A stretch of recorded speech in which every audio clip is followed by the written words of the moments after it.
اگر خود غیبت جو ہے اس کو اگر ہم ایلوبریٹ کرنا چاہیں، ایکسپلین کرنا چاہیں، علماء کرام نے بہت خوب اس پر محنت کی، باتیں کی، لکھا اور بہت کچھ لکھا کہ ایک کتاب کا تو میں حوالہ دے چکا، نقوش عصمت، خود اردو زبان کے اندر علامہ جوادی نے بہت اچھا جو امام کا چیپٹر ہے اس کے اندر ان تمام باتوں کو ایلوبریٹ کیا۔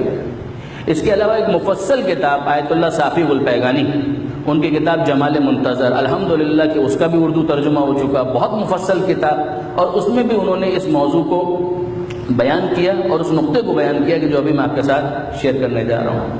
اسی طرح سے آیت اللہ صدر، ان کی کتاب المہدی، اور پھر الحمدللہ کہ اس کتاب کا بھی اردو ترجمہ ہو چکا، اصل کتاب تو عربی میں، اور اس کے اندر بھی یہ نکات آپ کو ملیں گے کہ غیبت کا مطلب کیا ہے۔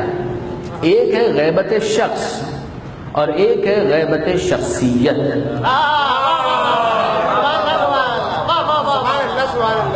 ایک ہے شخص کی غیبت اور ایک ہے شخصیت کی غیبت۔ جب ہم حضرت حجت کی غیبت کی بات کرتے ہیں تو وہاں پر ہمیں بہت ساری مثالیں ایسی نظر آتی ہیں کہ جس کے ذریعے سے انبیاء کی غیبت کو ایکویٹ کیا گیا ہے امام زمانہ کی غیبت کے ساتھ۔ سمجھانے کے لیے بات درست بھی ہے، کوئی حرج بھی نہیں ہے، کوئی حرج نہیں ہے۔ ہم کہہ سکتے ہیں کہ غیبت کی ایک قسم یہ بھی ہے کہ جس کے اندر شخصاً ایک شخص پردہ غیبت میں ہو اس طرح کہ اس کے اور دوسرے افراد کے درمیان فاصلہ ہو جائے۔ اب آپ مثلاً یہاں پر تشریف فرما ہیں تو ظاہر ہے کہ آپ کسی اور جگہ پر موجود نہیں ہیں، تو شخصی اعتبار سے تو آپ اور میں بھی غیبت میں ہو گئے کہ میں اس وقت سولجر بازار والوں کے لیے غیبت میں ہوں، اور آپ اگر مثلاً یہاں پر رہتے ہیں تو کسی اور علاقے والوں کے لیے آپ غیبت میں ہو گئے۔ اچھا، اگر آپ دیکھیں مثلاً چھٹے امام امام جعفر صادق علیہ السلام، چھٹے امام مدینہ منورہ میں، وہیں پر ان کی درس کی محفل بھی ہے، وہیں پر اساتذہ جو بعد میں اساتذہ بننے والے ہیں وہ بھی شاگرد بن کر امام کے سامنے بیٹھے ہوئے ہیں۔ تو امام نے مرکز جس جگہ کو بنایا وہ تو مدینہ منورہ ہے، تو اس موقع پر امام کوفے میں تو نہیں ہے، اس موقع پر امام بصرہ میں تو نہیں ہے۔ اعجاز سے یقیناً جا سکتے ہیں مگر پریکٹیکلی تو نہیں ہے۔ علم امامت میں کسی چیز کا ہونا اور ہے، مگر اس موقع پر امام بنفس نفیس وہاں پر ہیں؟ جواب جی نہیں۔ تو اب امام ایک جگہ پر موجود ہیں، دوسرے علاقے میں تشریف نہیں رکھتے، مگر دوسرے علاقے والوں کو پتہ ہے کہ امام مدینہ منورہ میں موجود ہیں۔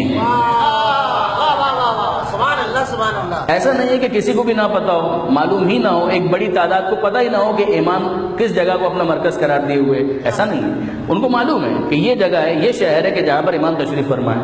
اچھا، حضور ختمی مرتبہ احمد مجتبیٰ محمد مصطفیٰ صلی اللہ علیہ وآلہ وسلم، مکی زندگی ہے، زیادہ تر عرصہ مکہ مکرمہ میں ہے، مکے سے باہر بھی گئے لیکن زیادہ تر زمانہ جو مکی زندگی کا ہے مکے میں، تو مدینے میں تو نہیں ہے۔ ہجرت ہو گئی اور حضور مدینہ تشریف لے گئے، تو اب مدینہ منورہ میں ہیں، مکے میں نہیں ہے۔ تو اب یہ شخصی اعتبار سے اگر آپ دیکھیں تو امام ایک علاقے میں ہے، رسول ایک علاقے میں، دوسرے علاقے میں نہیں ہے، لیکن لوگوں کو پتہ ہے کہ رسول کہاں پر ہیں۔ مگر شب ہجرت ہم دیکھتے ہیں کہ پیغمبر اکرم تشریف لے گئے، لوگ ڈھونڈتے رہ گئے، ایک نفس رسول ہے کہ جس کو پتہ ہے، باقی کسی کو پتہ نہیں۔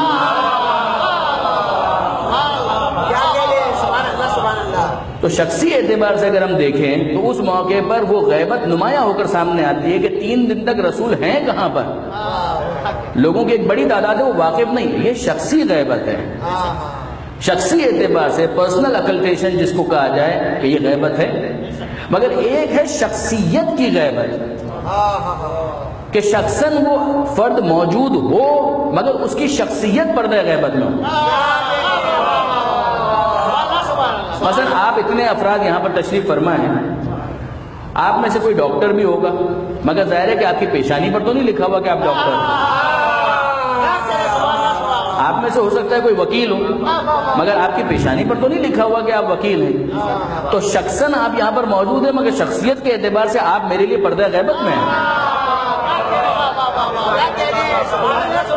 میرے لیے واضح نہیں ہے کہ آپ میں سے کون ڈاکٹر ہے، مجھے نہیں پتا کہ آپ میں سے کون انجینئر ہے، مجھے نہیں پتا کہ آپ میں سے کون وکیل ہے، مجھے نہیں پتا کہ آپ میں سے کون شاعر ہے قمر حسین قمر صاحب کے علاوہ۔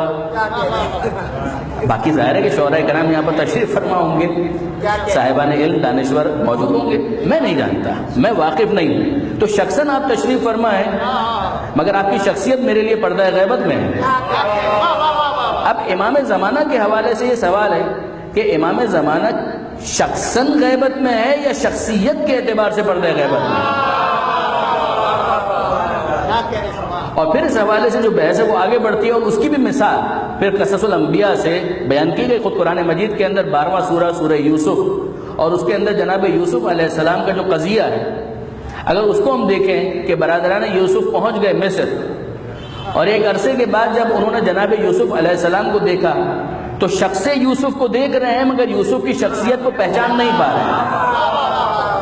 تو اس موقع پر یوسف علیہ السلام شخصی اعتبار سے پردہ غیبت میں نہیں ہے مگر شخصیت کے اعتبار سے پردہ غیبت میں ہے، اور یہ جناب یوسف علیہ السلام کی شخصیت کا پردہ غیبت میں ہونا ہمارے زمانے کے امام کی شخصیت کو پردہ غیبت میں سمجھانے کے لیے بہت مفید ہے کہ حضرت کے غیبت میں ہونے کا یہ مطلب نہیں ہے کہ حضرت کہیں آتے نہیں ہیں، کہیں جاتے نہیں ہیں،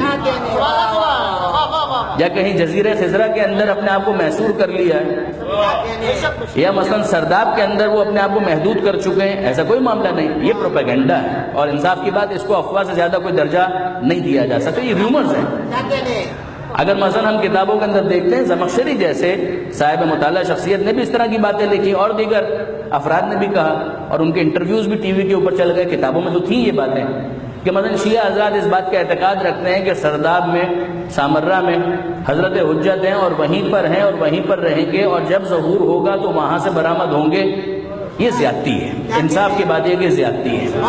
ہم زمانے کے امام کو ایک فعال شخصیت مانتے ہیں، معطل شخصیت نہیں مانتے۔